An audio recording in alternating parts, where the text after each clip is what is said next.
Frank?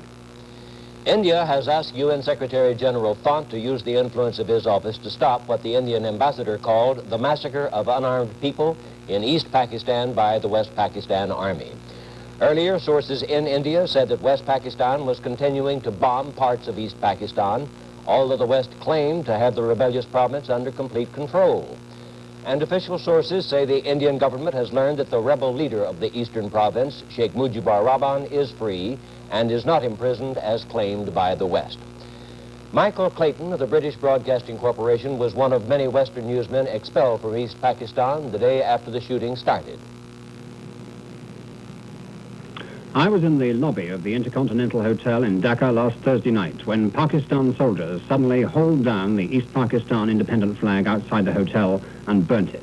When I tried to leave by the hotel front door, they pushed me back at gunpoint.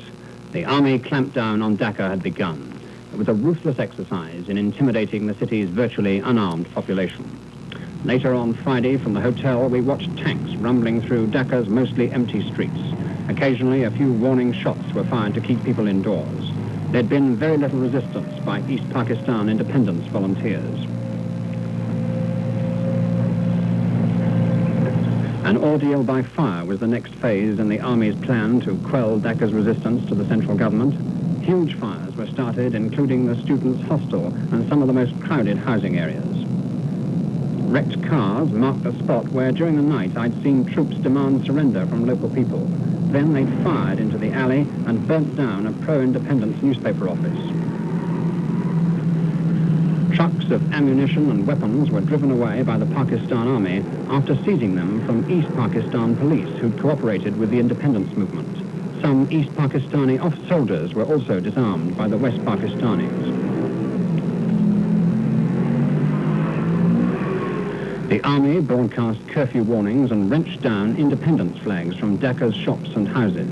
There were tough penalties for showing the flag after that. Mr. Bhutto, the West Pakistan People's Party leader, was given safe conduct out of the Intercontinental Hotel.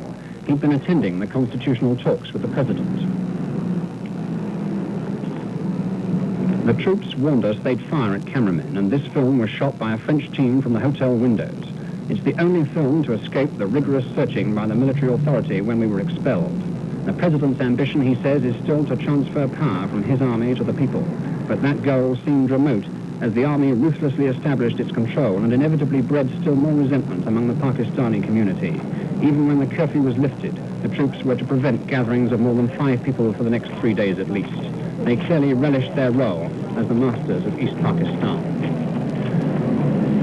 One can't estimate the number of dead so far in East Pakistan, but it would be impossible to fire guns for several hours in Dhaka and to set on fire so many buildings without causing considerable casualties.